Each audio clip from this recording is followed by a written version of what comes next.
I spent 6 months preparing for a 4-hour exam.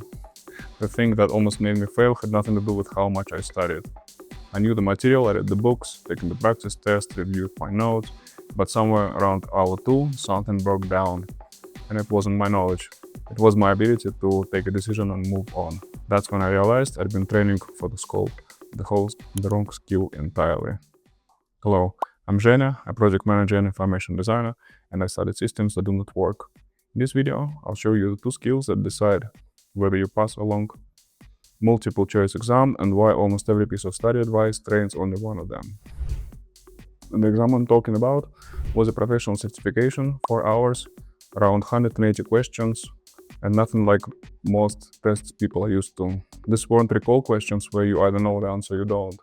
Each one was a scenario, a paragraph describing a situation, followed by 4 options that all sounded reasonable.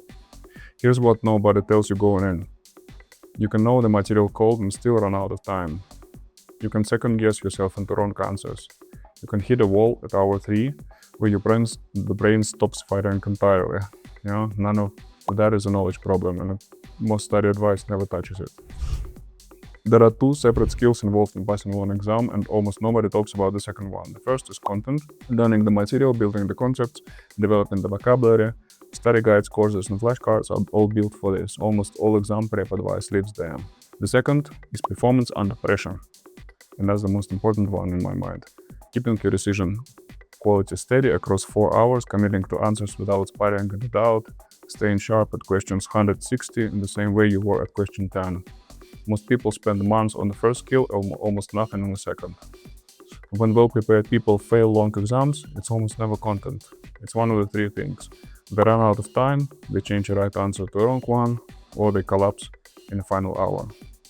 Not one of those is a knowledge problem. So let's talk about the first performance skill. Decisive commitment. Here's what happens when you haven't trained for this.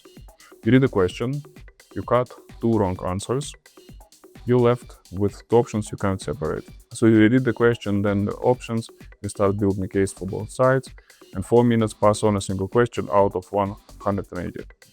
Do that 10 times, and your time budget is gone. The cost isn't just the clock, either. Every unresolved decision sits in the working memory and drains everything that comes after it. The fix is a rule. 40 seconds per question. Read it, pick your best answer, mark it, and move. You can decide, flag it, and come back. Never let one question hold the rest of the exam hostage. This feels dangerous until you understand what long exams are measuring. They don't test whether you can reason to a conclusion with unlimited time. They test pattern recognition. And that's the important thing that I had to learn. Whether you've built the right mental model well enough to spot the correct answer when you see it. If you prepared well, your first instinct is almost always right. The second guessing your anxiety simply overriding your training. I tracked my own practice test data. Every time I changed an answer after 30 seconds of deliberation, I was wrong more often than when I stayed with my first choice. The exam rewards the person who trusts what they build.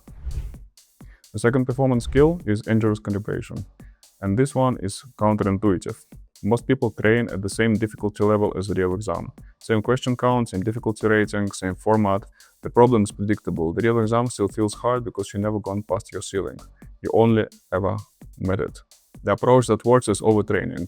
Train under harder conditions than real test. On exam day, the actual questions will feel manageable by comparison. For my exam, I used a prep book with questions harder and more complex than the real thing. Wow, damn, it was tough. Explanations were deeper, the scenarios were more ambiguous, the wrong answers were more plausible. The first time I ran a practice test from that book, I failed miserably. But that was the point. The panic happens in practice, so calm happens on test day. After months of those harder questions, the real exam felt lighter, not easy, but within range. My brain had calibrated to a harder baseline. The real test sat below my training ceiling rather than above it. Think of a runner who trains at altitude. The race at sea level doesn't feel effortless, but it feels manageable in a way it never would have been otherwise. One more thing, being over-prepared is an underrated advantage. When you cover the material past the point of anxiety, you arrive at spare mental capacity. You can direct that at hard questions instead of burning it on panic. Now, here's the reframe that made my preparation feel different and made it more effective. Most people treat a long exam as a hurdle. something that stands between them and the result they want. That framing creates pressure. If failing means you lost something, the stakes feel enormous, which activates anxiety, which degrades performance. Here's the alternative. That kind of helped me. Yeah, like think of the exam as a study discipline tool.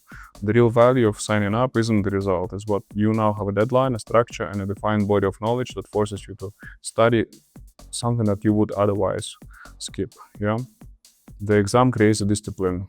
Passing it confirms the discipline work. I know people, for example, who sign up for language exams, Delph for French, GLPT for Japanese, not because they need the result professionally, but because they want to push their fluency further than daily practice would take them. The exam gives them a target they wouldn't build for themselves. Pass or retake, they've made the progress either way. With this framing, the stakes drop, and you're gonna feel that yourself. Your preparation runway gets longer because you stop catastrophizing a potential reschedule, potential failure. You can enjoy the process, and when you enjoy the process, your preparation gets more consistent, your exam day gets calmer, and you are more likely to pass. If you want to connect this to study habits that hold up over a long preparation window, here's my video on why your Anki cards might be lying to you.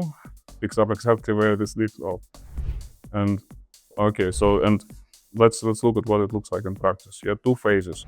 Learn the material first to train your performance.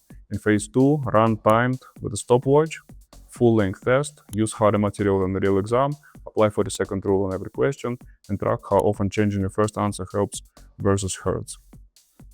Treat the exam as a confirmation of work you've done, not a judgment on who you are. If you're not sure where your gaps are in content, performance, or mental framing, here's a 60-second quiz in the description that gives you a path based on where you are right now. And if you want the system for making what you study stick under pressure, next video to watch is this one about Anki cards, which picks up exactly where this one leaves off. Okay, see you in the next one.